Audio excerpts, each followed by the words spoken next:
2024 లేదా 25లో డిగ్రీ లేదా బీటెక్ చదివారా? సాఫ్ట్‌వేర్ జాబ్ కోసం ఎదురు చూస్తున్నారా? అయితే కోడ్ జ్ఞాన్ 100 డేస్ కోర్సులో చేరండి. జాబ్ సాధించండి. నమస్తే, వెల్కమ్ టు సుమన్ టీవీ. నేను మీ యాంకర్ శ్రీ.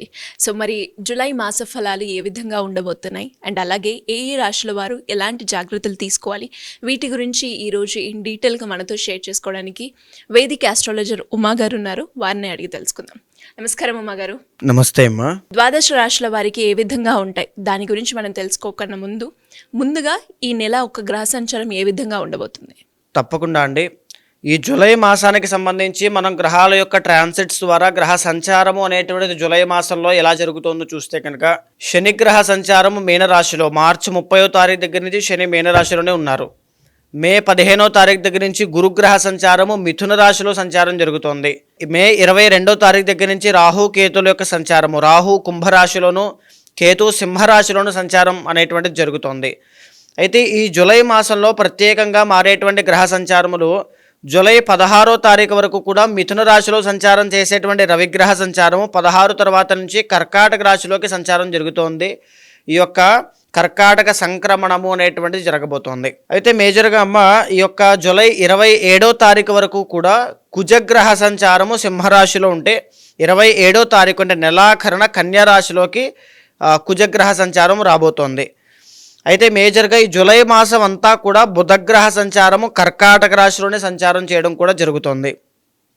దీంతో పాటుగా జూన్ 29వ తారీఖు అంటే ఈ మాసం చివరిలో వృషభ రాశిలోకి శుక్రగ్రహ సంచారం రాబోతోంది. ఆల్మోస్ట్ దరిదాపు జూలై 26వ తారీఖు వరకు కూడా వృషభ రాశిలోనే శుక్రుడు ఉంటారు. 26వ తారీఖు దాటిన తర్వాత మిథున రాశిలోకి శుక్రుడు వెళ్ళడం జరుగుతోంది. ఈ విధంగా ఈ జూలై మాసంలో ఈ చంద్రగ్రహ సంచారము అనేటువంటిది నడుస్తూనే ఉంటుంది. కాబట్టి ఈ విధంగా ఈ జూలై మాసంలో గ్రహ సంచారములు అనేటువంటివి నడుస్తున్నాయమ్మ. ఈ జూలై మాసంలో ఈ గ్రహ సంచారాలు అనేటువంటివి ఎలా ఉన్నాయో ప్రధానంగా మనం చూస్తే ప్రతి ఒక్కరూ బాగా గమనించండి. మే 15వ తారీఖు దగ్గర నుంచి గురువు యొక్క సంచారం అనేటువంటిది మిథున రాశిలో సంచారం చేయడం జరుగుతోందమ్మా. మీనరాశిలో శనిగ్రహ సంచారము మార్చి 30వ తారీఖు నుంచి జరగడం జరుగుతోంది సంచారము. మే 22వ తారీఖు దగ్గర నుంచి రాహు కేతుల యొక్క సంచారము, రాహు కుంభరాశిలో అయితే కేతువు సింహరాశిలో సంచారం చేయడం జరుగుతుంది. ప్రధానంగా ఈ మాసంలో జరిగేటువంటి సంచారములు మారేటువంటివి ఏమిటి అంటే రవిగ్రహ సంచారము జూలై 16వ తారీఖు దగ్గర నుంచి కర్కాటక రాశిలోకి రాబోతోంది. మిథునంలోంచి కర్కాటక రాశిలోకి ట్రాన్సిట్ జరగబోతోంది. అయితే జూలై 27వ తారీఖు వరకు కూడా సింహరాశిలో కుజగ్రహ సంచారము 27వ తారీఖు తర్వాత నెలాఖరున కన్యా రాశిలోకి వెళ్ళబోతోంది. అయితే మేజర్గా జూలై మాసం అంతా కూడా కర్కాటక రాశిలోనే బుధగ్రహ సంచారం నడవబోతోంది. అంటే జూలై 16వ తారీఖు తర్వాత రవి బుధ ఇద్దరూ కూడా కర్కాటక రాశిలో ఉంటారనమాట. ఇది ఎవరికి? మిథున రాశి వాళ్ళకి బాగా లాభము మనం చెప్పుకుందామండి. అయితే మేజర్గా ఈ జూన్ 29వ తారీఖు దగ్గర నుంచి వృషభ రాశిలోకి శుక్రగ్రహ సంచారం రాబోతోంది. జూలై 26వ తారీఖు నుంచి కూడా మిథున రాశిలోకి వెళ్ళబోతోంది. అంటే దరిదాపు జూలై మాసం అంతా కూడా ఈ వృషభ రాశిలోనే శుక్రగ్రహ సంచారము అనేటువంటిది నడవడం జరుగుతోంది. ఈ చంద్రగ్రహ సంచారము అనేటువంటిది నడుస్తూ ఉంటుంది. కాబట్టి ఈ విధంగా జూలై మాసంలో గ్రహ సంచారములు అనేటువంటివి నడుస్తున్నాయమ్మా. మీరు అన్నట్టుగానే మరి గ్రహ సంచారాన్ని ఆధారంగా తీసుకుంటే మిథున రాశి వారికి మనం చూస్తే ఈ నెల మొత్తంగా ఎలా ఉండబోతుంది, ఏ ఏ విషయాల్లో వాళ్ళు జాగ్రత్తలు పాటించాలి అండ్ అలాగే ఎవరైనా కూడా సమస్యలు ఉన్నాయి వాటి నుంచి పరిష్కారం చేసుకోవడానికి ఏ రెమెడీ పాటిస్తే బాగుంటుందంటారు? తప్పకుండా అమ్మ. మిథున రాశి వాళ్ళకి ఈ జూలై మాసంలో 4 నుంచి 5 గ్రహాలు అద్భుతంగా యోగిస్తున్నాయి అని చెప్పచ్చు. అయితే ఒక్కొక్క విషయాన్ని మనం డీటెయిల్గా మాట్లాడుకుంటూ వెళ్తే కనుక ముందుగా రవి బలము అనేటువంటిది వీళ్ళకి లేదు అండి.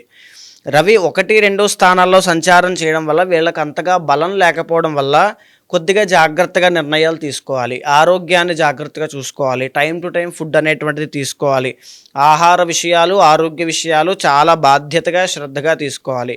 ప్రధానమైన నిర్ణయాలు తీసుకోవద్దు. అయితే రాజకీయవేత్తలు కూడా ఎస్పెషల్లీ చాలా జాగ్రత్తగా ఉండాలి.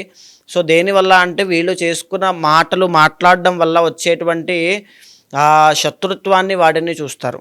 సో చాలా కేర్ఫుల్గా ఈ రాజకీయవేత్తలు డీల్ చేసుకోవాలి. ఎలాంటి పెద్ద డీలింగ్స్ కూడా ఈ మాసంలో పెట్టుకోవద్దు. సో అయితే మనం ఒక్కొక్క గ్రహాన్ని విశ్లేషణ చేసుకుంటూ వెళ్తే కనుక 27వ తారీఖు వరకు కూడా 3వ స్థానంలో వ్యవహారం చేసే కుజుడి యొక్క బలం చాలా బాగుందండి. ఎస్పెషల్లీ ఇంకా చెప్పాలంటే కుజకేతుల యొక్క కాంబినేషన్ కూడా, ఏదైతే కుజకేతుల కాంబినేషన్ ఉందో ఈ మిథున రాశి వాళ్ళకి అది చాలా గొప్ప యోగం. అంటే చిన్న చిన్న వ్యాపారం చేసుకునే వాళ్ళు కూడా సడన్గా గ్రో అయ్యేటువంటి యోగం అని చెప్పచ్చు. ఫుడ్ బిజినెస్లు ఎస్పెషల్లీ ఎవరైతే మిథున రాశి వాళ్ళు చూసేవాళ్ళు ఫుడ్ బిజినెస్లో కానీ మ్యానుఫ్యాక్చరింగ్ యూనిట్స్లో కానీ లేదు అనుకుంటే ఈ యొక్క గవర్నమెంట్ జాబ్ ట్రై చేస్తున్న వాళ్ళకి కానీ చాలా మంచి శుభవార్తలు వినేటువంటి అవకాశం, కాంపిటేటివ్ ఎగ్జామ్స్లో సక్సెస్ చూసే అవకాశము చాలా బాగా కనబడుతోంది అని చెప్పొచ్చు. మేజర్గా 2వ స్థానంలో బుధగ్రహ సంచారము అనేటువంటిది 23వ తారీఖు వరకు కూడా బుధగ్రహ సంచారం అంతగా యోగించడం లేదు. 23వ తారీఖు తర్వాత నుంచి కర్కాటకంలోకి వచ్చిన తర్వాత బుధగ్రహ సంచారం చాలా బాగా యోగిస్తుంది. అంటే ఎప్పుడు జూలై మాసం చివరిలో అంటే ఆఖరి వారంలో బుధగ్రహ సంచారం బాగుంటుందండి.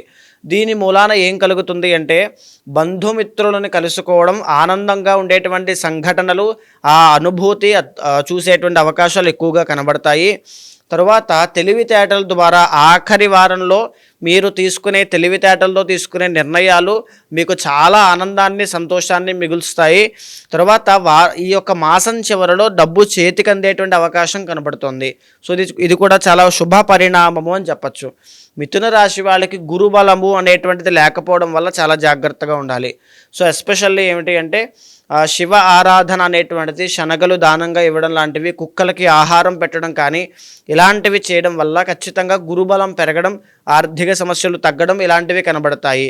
స్థాన చలనము అనేటువంటిది, ట్రాన్స్ఫర్లు అనేటువంటివి కూడా వాటికి సంబంధించినవి కూడా కనబడుతున్నాయి. మిథున రాశి వాళ్ళకి దూరంగా, ఫ్యామిలీకి కాస్త దూరంగా ఒంటరిగా ఉండేటువంటి అవకాశాలు కూడా ఈ మాసం దగ్గర నుంచి ప్రారంభం అవుతున్నాయని చెప్పచ్చు. మేజర్గా శుక్రబలము అనేటువంటిది కూడా చాలా బాగుందండి. ఎప్పుడు అంటే ఆల్మోస్ట్ వీళ్ళకి 26వ తారీఖు ముందు వరకు 26 తర్వాత కూడా శుక్రబలం బాగుంది కాబట్టి విదేశీ యోగం కోసం ప్రయత్నం చేస్తున్న వాళ్ళకి సిద్ధిస్తాయి. తర్వాత విదేశాల్లో ఉన్న వాళ్ళకి కూడా శుభ పరిణామాలు కనబడతాయి. ప్రేమ వ్యవహారాల్లో విజయాన్ని చూసేటువంటి అవకాశము, సినీ నాటక కళారంగాలు, నృత్య గీత వాద్యాది రంగాల్లో కూడా అద్భుతమైన ఫలితాలు చూసే అవకాశము వీళ్ళకి కనబడుతోంది అని చెప్పచ్చు. అయితే కేతుగ్రహ సంచారము బాగుంది, శని యొక్క సంచారం అంతగా బాగాలేదు. కంటక శని అనేటువంటిది నడుస్తుంది కాబట్టి కెరీర్లో ప్రధానమైన మార్పులు ఏది చేయకుండా సేఫ్గా వెళ్ళడం చాలా ముఖ్యము. మిథున రాశి వాళ్ళకి ఓవరాల్గా చూస్తే మంచి ఫలితాలు, శుభ పరిణామాలు జూలై మాసంలో కనబడుతున్నాయి అని చెప్పొచ్చమ్మా. మరి ఎలాంటి రెమెడీ పాటించాలి అంటారు ఉమా గారు? రెమెడీ వచ్చేసి మిథున రాశి వాళ్ళకి గురు బలము, శని యొక్క బలము లేదు కాబట్టి, ఈ మాసంలో ఎస్పెషల్లీ రవి బలము కూడా లేదు కాబట్టి చాలా ఎక్కువగా శివ ఆరాధన చేయండి. శివుడికి, అమ్మవారికి కుంకుమ పూజ, శివుడికి అభిషేకము తప్పకుండా డైలీ ఇంట్లో చేసుకోవడం. పాదరస గణపతి అని ఉంటుందండి, ఒక గణపతి యొక్క విగ్రహమూర్తి. ఆ గణపతిని కానీ ఇంట్లో పెట్టుకోవడం వల్ల చాలా బాగుంటుంది. ఆ గణపతి విగ్రహం కావాలి అనుకుంటే మీకు కింద కనిపించే నెంబర్కి కాల్ చేయండి, మా వాళ్ళు చెప్తారు. సో ఆ గణపతికి డైలీ అభిషేకం చేసిన గురుబలం, బుధుడు యొక్క బలము, గణపతి యొక్క అనుగ్రహం 3 కలుగుతాయి. మిథున రాశి వాళ్ళకి చాలా అవసరము. తర్వాత అమ్మవారికి కుంకుమ పూజ చేస్తే రాహు కేతుల యొక్క అనుగ్రహం కూడా కలుగుతుంది. సో మేజర్గా ఎస్పెషల్లీ ఈ మాసంలో నెంబర్ 6 అనేటువంటిది మీకు బాగా కలిసి వచ్చేటువంటిది. తర్వాత ఈ పింక్ కానీ, లైట్ పింక్ పీతాంబరము కానీ, తరువాత వైట్ కలర్ కానీ చాలా బాగా కలిసి వస్తుంది అని చెప్పొచ్చు. ఈ మాసం చివరిలో ఒకసారి వెంకటేశ్వర స్వామి దర్శనం చేసుకోండి.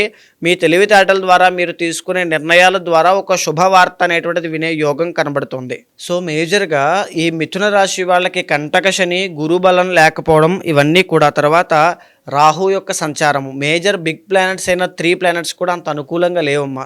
సో దీనివల్ల ఏంటి అంటే ఎంత ప్రయత్నం చేసినా వాళ్ళకి ఏదో రకంగా ఆటంకాలు, తెలియనటువంటి ఒక భయము, ఆరోగ్య సమస్యలకి ఇది ఒక పునాది దశ.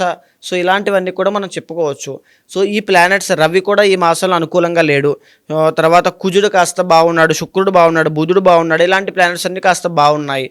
సో ఈ మాసంలో మిథున రాశి వాళ్ళు నేను చెప్పేది బాగా వినండి. మీరేమీ భయపడాల్సిన పని లేదు.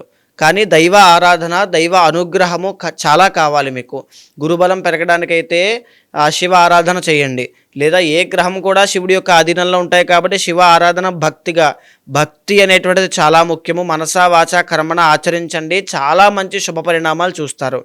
అయితే ఈ మాసం చివరిలో ఈ వెంకటేశ్వర స్వామి యొక్క ఆరాధన ఎందుకు చేయాలి అంటే మీకు శని యొక్క బలం కూడా కావాలి, బుధుడి యొక్క బలం కూడా కావాలి. అలాంటి బలం మీకు చేకూరినప్పుడు ఈజీగా అంటే పడినటువంటి ఈ మాసం అంతా పడిన కష్టం అంతా మీరు తీసుకునే ఒక్క నిర్ణయం ద్వారా మారిపోవచ్చు. సో అలాంటి నిర్ణయం మారిపోవడానికి ఈ వెంకటేశ్వర స్వామి యొక్క అనుగ్రహము, ఆయన దగ్గర ఉన్న ఆ మంత్రాన్ని వినడం కానీ, శ్రవణం, తర్వాత చదవడం, కీర్తనం చేయడం కానీ ఏవైనా మీకు సహాయం చేయవచ్చు. తప్పకుండా వెంకటేశ్వర స్వామి యొక్క ఆరాధన కూడా చేయండి. మీరు అన్నట్టుగానే ఎవరికైనా కూడా వారి జాతక రీత్యా ఎదుర్కొంటున్న సమస్యలకి పరిష్కారం కోసం మిమ్మల్ని అప్రోచ్ అవ్వాలి అంటే ఎలా ఉంటుందో మాగారు? తప్పకుండా అమ్మ. ఇప్పుడు మనం మాట్లాడుకునేటువంటి అంశాలన్నీ కూడా గోచార రీత్యా జూలై మాసంలో వేళకి నడిచేటువంటి పరిస్థితులు. అయితే ఎవరైనా సరే పర్సనల్ చార్ట్ చూసుకుని మాత్రమే ప్రధానమైన నిర్ణయాలు తీసుకోండి. ఇక్కడ గోచారంలో బాగాలేదని ఇబ్బంది పడాల్సిన పని లేదు, బాగుందని సంబరం చేసుకోవాల్సిన పని లేదు. పర్సనల్ చార్ట్ అనేటువంటి చాలా యూనిక్గా ఉంటుంది. అది 60% మీ మీద ప్రభావితం అవుతుంది. కాబట్టి దాన్ని చూసుకుని ముందడుగు వేస్తూ ఒక్కొక్క సమస్యని అధిగమిస్తూ భగవత్ శక్తి కోసం ప్రయత్నం చేస్తూ ఈ రెమెడీస్ని తప్పకుండా ఫాలో అయితే అద్భుతమైన రిజల్ట్స్ చూస్తారు. అలాంటి వాళ్ళు అపాయింట్మెంట్ ఎవరైనా తీసుకోవాలనుకుంటే తప్పకుండా మీకు కింద కనిపించే నెంబర్కి కాల్ చేస్తే మా వాళ్ళు మీకు పూర్తి వివరాలు అందిస్తారు. మీ పర్సనల్ చార్ట్ చూసి తప్పకుండా మీతో మాట్లాడి మీ సమస్యలకి పరిష్కారం చూపిస్తాను. థ్యాంక్ యూ మాగారు, థ్యాంక్ యూ సో మచ్. నమస్తే.